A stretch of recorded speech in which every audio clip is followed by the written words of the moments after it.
Hi students, இப்போ நம்ம பார்க்கக்கூடிய ரொம்ப முக்கியமான ஒரு வீடியோ கிளாஸ் 12 தமிழ் government school and matriculation school Tamil medium and English medium ஸ்டூடெண்ட்ஸ்க்கானது.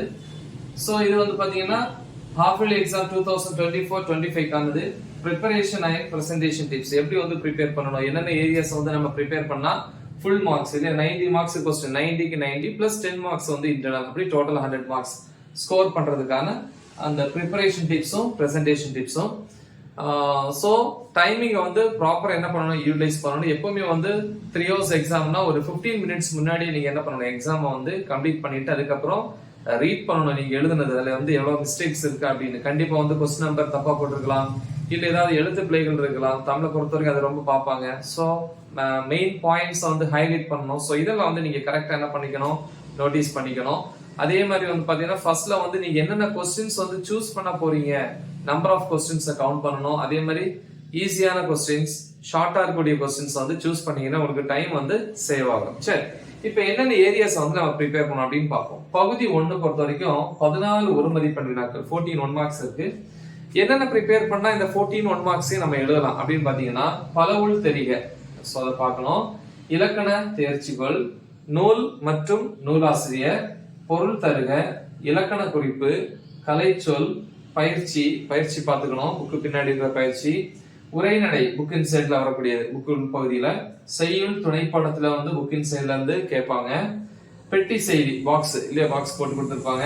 அப்புறம் நூல்வெளி எல்லா லெசன்ஸ்லயும் இல்லையா, எல்லா அலகுலையும் இருக்கக்கூடிய நூல்வெளி. அப்புறம் பகுதி 2 வந்து பாத்தீங்கன்னா அதுல வந்து பிரிவுகள் வந்து 3 பிரிவா கொடுத்திருக்காங்க. அதுல பிரிவு 1 வந்து பாத்தீங்கன்னா குருவினா செய்யுள்ல இருந்து கேட்பாங்க. சோ 3 கேள்வி கேட்பாங்க, 2 மார்க் கேட்டகரி, அப்படி 6 மதிப்பெண். பிரிவு 2ல வந்து குருவினா உரைநடை பகுதியில இருந்து, சோ அது வந்து 2 மதிப்பெண். சோ அப்ப வந்து 4 மார்க்ஸ். சரியா?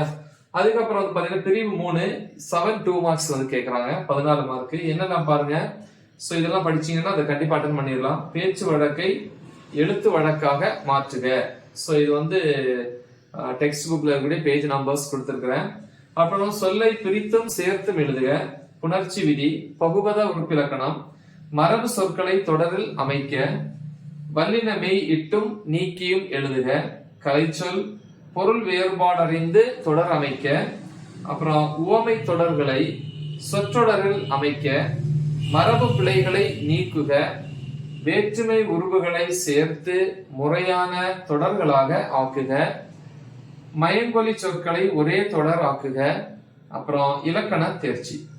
அப்புறம் வந்து பகுதி 3 வரும். பகுதி 3ல வந்து பிரிவு 1 சிறுவினா செய்யுள் பகுதியில இருந்து, இதுல வந்து பாத்தீங்கன்னா 4 மதிப்பெண் வினா. இது 4 மதிப்பெண் அப்படின்னா 2 கேள்வி எழுதணும். சோ 8 மதிப்பெண். சோ அடுத்து பிரிவு 2 பார்ப்போம். பகுதி 3ல வந்து பிரிவு 2 வந்து சிறுவினா உரைநடையில இருந்து, சோ 4 மதிப்பெண் வினாக்கள், 2 4 மதிப்பெண், மொத்தம் 8. பிரிவு 3ல வந்து பாத்தீங்கன்னா 3 4 மதிப்பெண் வினாக்கள், 12 மார்க் மொத்தம். என்னென்ன வந்து படிக்கணும் அப்படின்னு பாத்தீங்கன்னா அணி, திணை, துறை, பழமொழியை வாழ்க்கை நிகழ்வில் அமைக்க, கவிதை, நய பாராட்டுக, தமிழாக்கம் தருக. அடுத்து பகுதி 4ல பொறுத்த வரைக்கும் 6 மதிப்பெண் வினாக்கள், 3 6 மதிப்பெண் வினாக்கள் எழுதணும். செய்யுள்ல வந்து 1 இந்த திருக்குறள் இல்ல, இதுல 1 உரைநடை துணைப்பாடல். சரியா? அதுக்கப்புறம் பகுதி 5 மனப்பாட பகுதி, அதுல செய்யுள் பாடல் வந்து 4 மதிப்பெண், திருக்குறள் வந்து 2 மதிப்பெண். சோ மொத்தம் 90 மதிப்பெண் பிளஸ் 10 மார்க் வந்து இன்டர்னல். சோ டோட்டலா வந்து 100 மார்க்ஸ். சோ இந்த பகுதிகளை வந்து தெளிவா நீங்க ப்ரிப்பேர் பண்ணீங்கன்னா கண்டிப்பா நம்ம ஃபுல் மார்க்ஸ் வந்து ஸ்கோர் பண்ணலாம். So right the example. All the best. Thank you.